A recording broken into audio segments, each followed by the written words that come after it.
भुटान हादराव सोलिनाय शिशु फोरबो एबा शिशु फेस्टिवलाव Mcla बिजिरगिरि नार्जारिया बाहागो लादों।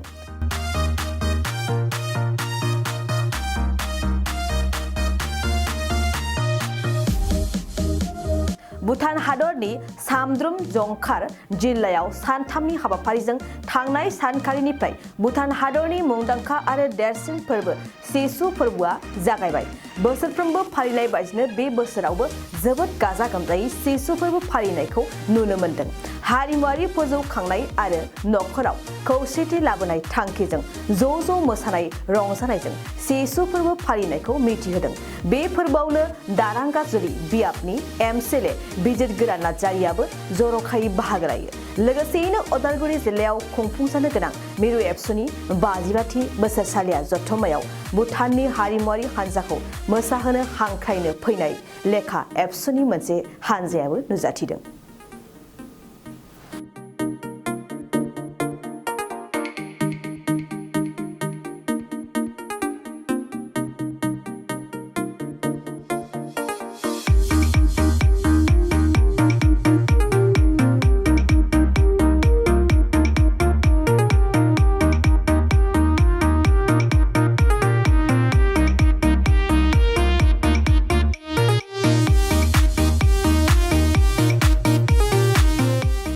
नोंथाङा सानाय सुनाय बेरामनि जेंनायाव गोग्लैदों नामा?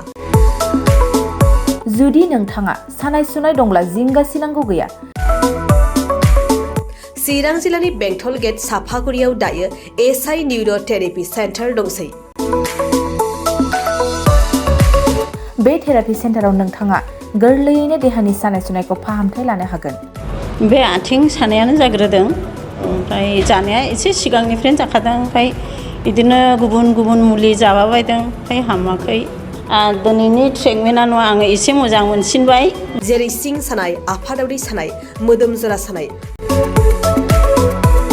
आइजोफोरनि जेंना, खर' सानाय बायदि बेरामखौ फाहामनाय जायो। लोगोसेयैनो बे सेन्टाराव थानानै फाहामथाय लानो हानायनिबो सुबिदा खालामदों।